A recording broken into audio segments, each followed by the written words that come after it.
Hey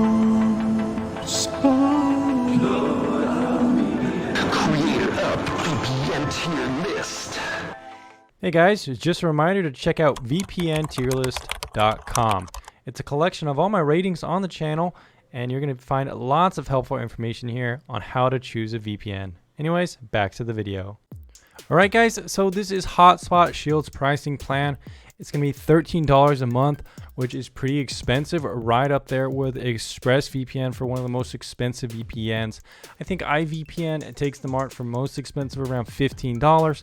But since we see VPNs like AirVPN around $7, TorGuard VPN with discount code TomSpark $5 and $30 a year, compared to this is quite expensive. There are even other VPNs like Private Internet Access that does sales sometimes, as low as like $7 as well. So the fact that this is $13, almost twice as expensive, and in some cases 3 times or twice as expensive for the yearly plan as well. Their 2-year plan is $7 a month, which would equate to around $84 a year. Times 2 would be somewhere around $170. That's pretty expensive as well. So this is a very expensive VPN provider. I do like that they're not going for like the 3-year plan here, kind of roping you in there, and the 2-year plan is pretty expensive. One thing to note is that the premium plan does include 1Password, which is interesting. It looks like they have some kind of partnership with 1Password. Now 1Password is actually quite a good password manager. It's one of the best ones out there for sure. Now I already made a video on the best password manager. 1Password is around $36 a year. I prefer something like Bitwarden, which is only $10 a year and pretty much has the same exact feature sets as 1Password, and it's just much cheaper. So if we think about this VPN plan being kind of separate from 1Password, bundling it in, $60 a year or so would be the price for 1 year, plus $36 for 1Password. That is actually fairly decent. But that would just be like buying 1Password separately and paying $60 a year for another VPN provider.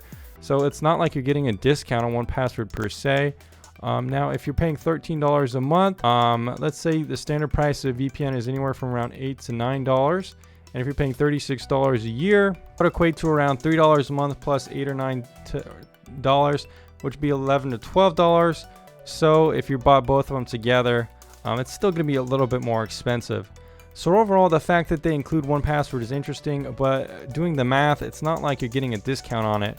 It's just kind of like they're making you pay more and bundling it in as well. It would be really more interesting to see if this was the pricing and it was actually cheaper to get 1Password with this. So let's take, for example, if it was, let's say $80 a year and you get 1Password, or $10 a month and you get 1Password. I think that would be a much more interesting plan. Now, keep in mind that I think this is a better deal than perhaps something like ExpressVPN. This is around the same pricing as ExpressVPN, but since you do get 1Password included within, it does make the pricing a little bit more swallowable. So in some ways, I think of this like a standard VPN plan, forcing you to buy 1Password as well. Let me know what you think down in the comments down below. This is quite interesting, I think. So the weird thing is that I input my information and I click start 7-day trial, and then it just asks me, did you enjoy your free trial? I didn't get to try it, and if you X out and click it again, it doesn't really do anything. So it really only gives me one option: subscribe now. So it looks like it wants me to do more of this. So it really looks like you have to input your information and get 7 days free. So after 7 days, it looks like they will start billing you. And then you have another 45 days to, I guess, get a refund on that session. 45 days is a pretty decent refund time, though. A lot of VPNs really have only 30 days or something like that. Okay, guys, so this is what Hotspot Shield's application looks like, and it looks pretty bare bones, I would say. Just from the onset, it really just has like one button here. And here we go into the settings. So we have prevent IP leaks. We have kill switch, web domain path. Choose the web domains you want to exclude from being routed through the VPN tunnel. So that's kind of interesting, kind of like a split tunneling on the browser. Kind of cool. I haven't really seen that too much before. And as well as some basic settings here with auto connect. So overall, it doesn't have a ton of settings here. There's no like ad blocking or anything like that. Some advanced settings, some advanced kill switches. Like some have application and network kill switch here.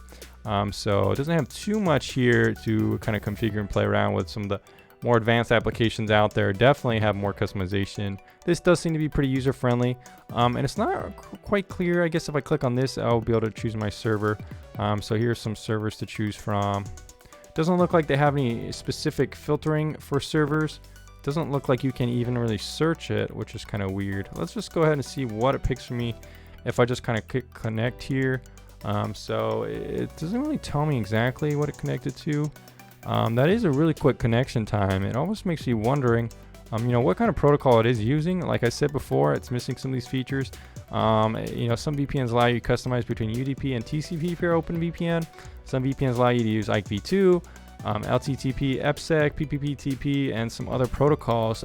But I'm not even quite certain what protocol this VPN is using. So guys, looking into the protocol that Hotspot is using, it looks like it's a proprietary protocol that they call Catapult Hydra. Now, they don't really have too much information about this protocol. It could be 128 AES encryption. It could not even be based on OpenVPN. So I think that is one reason why it connects so quickly. Probably one reason why you're getting such good speeds. But is it comparable to the security of OpenVPN or even IKEv2?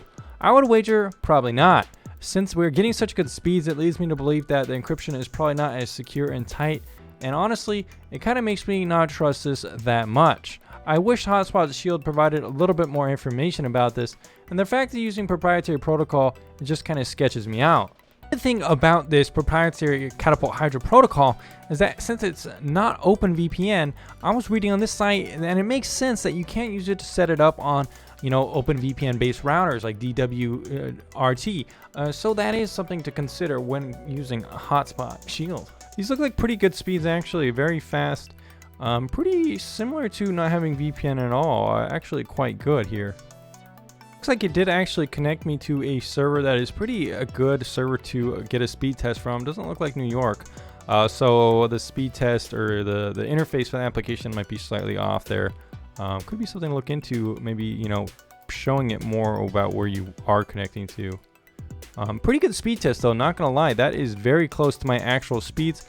Latency is usually around 19 MMS, so a little bit higher latency, but download speed is excellent here. Right, so now we are testing out Hotspot Shield's download potential, and just like that speed test, we're getting some really good results here, guys. This could perhaps be the new fastest VPN. This seems really good.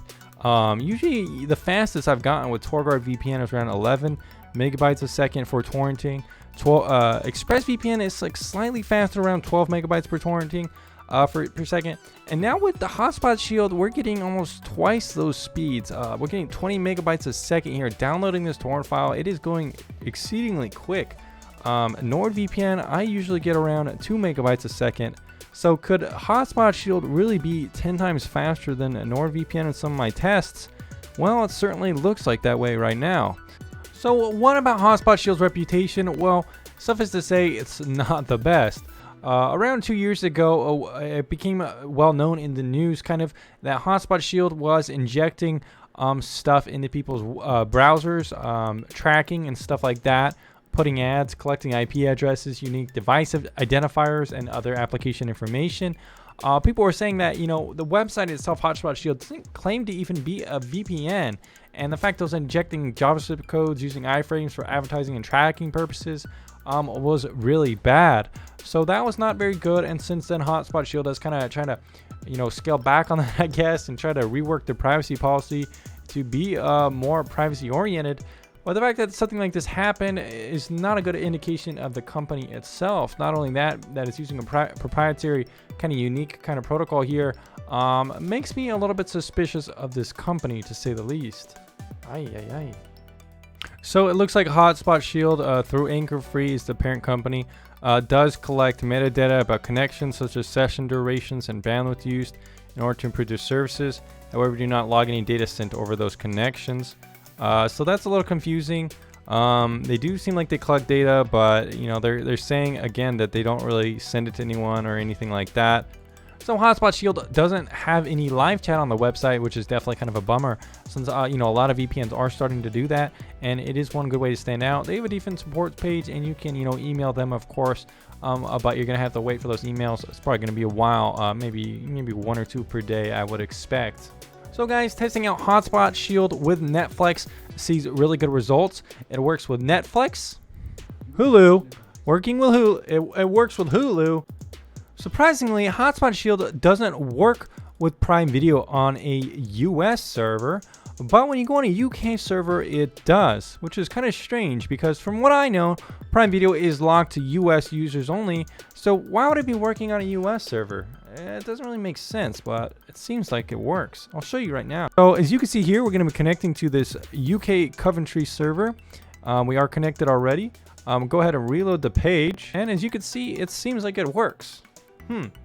Odd, but it works. Another thing that is working is BBC iPlayer with Hotspot Shield, so pretty good job. Overall, it can work with every single service, surprisingly even with Prime Video on a UK server. Not quite sure why. Interesting. Very interesting. So guys, what is Hotspot Shield's final rating in all the categories? Well, pricing is going to be 2 out of 5. I didn't give it 0 out of 5, even though it could possibly have gotten that, or around 1 out of 5, since it's very expensive.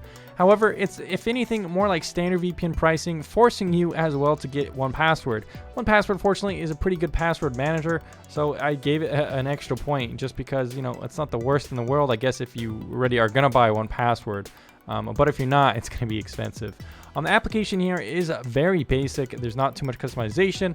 It's not clear exactly, you know, when the application how to customize protocols, mainly because you can't. You're forced to use Hotspot Shield's proprietary VPN protocol, and I don't really know too much about it or can't find that much information about it because Hotspot Shield simply doesn't give much information about it. The speeds here are very good, probably because of this protocol that might not or may be secure. It's hard to say, but I will lead on the, you know, cautious side, saying it probably isn't the same level of encryption that OpenVPN is using and stuff like that, especially since in the past Hotspot Shield was caught injecting ads. It could be even, you know, some kind of proxy or something like that, perhaps. Now the reputation, again, like I just mentioned, it did get caught in the past doing naughty things, and it does have some kind of logs on the privacy policy, collecting some information to improve their service. So see that as you may. So 2.5 out of 5 for reputation. Streaming compatibility is very strong here, working with all the providers. Strangely enough, working with UK servers for Prime Video, which is a bit odd, but it did get the job done. Customer support, 2.5 out of 5. They do not have live chat, and you're going to have to email them to get support. Overall, though, guys, Hotspot Shield is a 3.16 out of 5, making it a Tier 2 VPN, definitely on the lower end of Tier 2, almost going into Tier 3, not recommended for use. However, Hotspot Shield's really good speeds as well as streaming compatibility make it quite interesting to check out. If only it was less expensive, and if only the reputation was better, and if only they could use perhaps more of a standard protocol and keep the other strengths here, it would probably be one of the best VPNs out there, no questions asked. Anyways, guys, thanks for checking out this video, and I'll see you again on the next VPN review. Remember to check out vpntierlist.com for a full collection of all my VPN reviews from this year. I've done like 35 or more this year. I've been a busy boy. If you want me to be a busy boy, click on some of the links on the website. You'll help support the channel, and I'll be continuing doing some of these awesome VPN reviews just like this one. See you guys on the next video. Peace.